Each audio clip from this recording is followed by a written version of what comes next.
questions which might be replied by you, sir, or Shailaja ma'am herself. Since you are very good, you can compensate for everybody. Right? Ma'am, please be seated. Please be seated. And pathologists also. See, the very first slide, in fact, I was slightly distracted. I didn't pay attention. Let me show the first slide. That's all I have read. Madam, can you be seated? Please be seated. Kuchal, madam, please. I am feeling uncomfortable. Firstly, I must congratulate your student, such a marvelous presentation. History presented with polymenorrhea in 6 months with a cycle duration of 18 to 20 days with bleeding, 3 days. That means abdominal uterine bleeding, EUB, was diagnosed by the gynecologist. So gynecologists also come into the picture. So I would like to have the comments from Vandana Madam also. And so the patient has come initially to Vandana Madam department with polymenorrhea of 6 month duration lasting for 18 to 20 days. And it was diagnosed as AUB. And it was even decided to be having hysterectomy. Yes, ma'am. When the problem has come, just before hysterectomy, CT scan was done.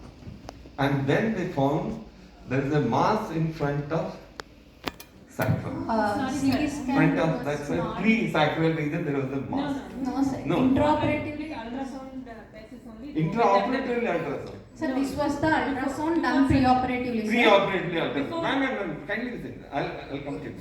Pre-operatively ultrasound. Only ultrasound was done. No. Only ultrasound. So the radiologist No, never CT came. was not done. No. In ultrasound itself, they found pre-sacral growth. No, Mass.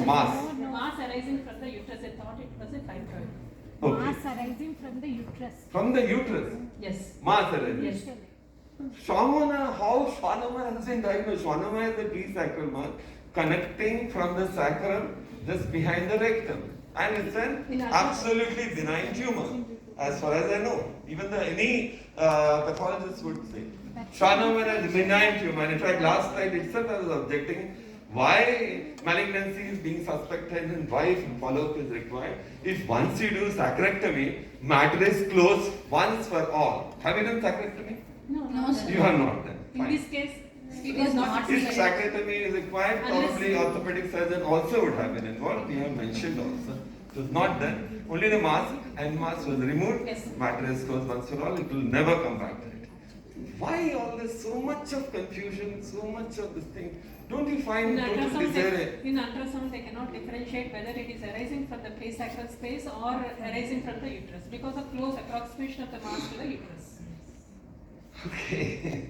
Then the symptoms, how Schwannoma, if the pathological diagnosis When is you think of Schwannoma, Schwannoma, why uterine bleeding is coming? Schwannoma There is a produces difference of only uterine pathological obstruction, difficulty in passing urine, constipation, difficulty in We passing need not stools, treat. That is why or it's pain in the listed. back or legs.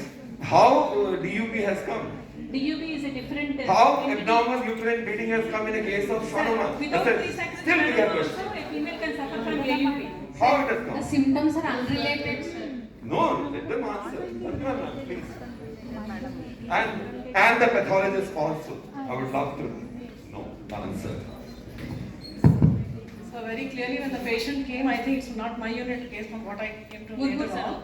on, Dr. Murmu's case.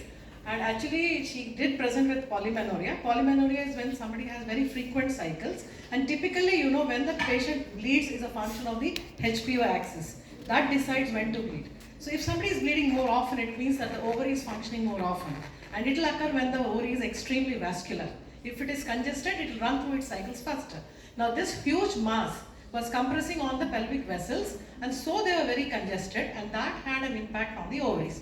So they presented as polymenorrhea, which it rightly presented, but unfortunately because the mass is very closely abutting the posterior part of the uterus, and in view of the symptoms of AUB, it's very often, it could be missed in terms of, I guess the echo texture, I don't know exactly how the radiology picture looked, it is possible to look like a fibroid.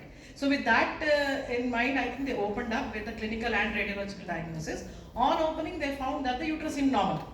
obviously it was a retro, this thing, peritoneal mass, yeah. Peritoneal And then mass. she was called in, and it was typically a very, they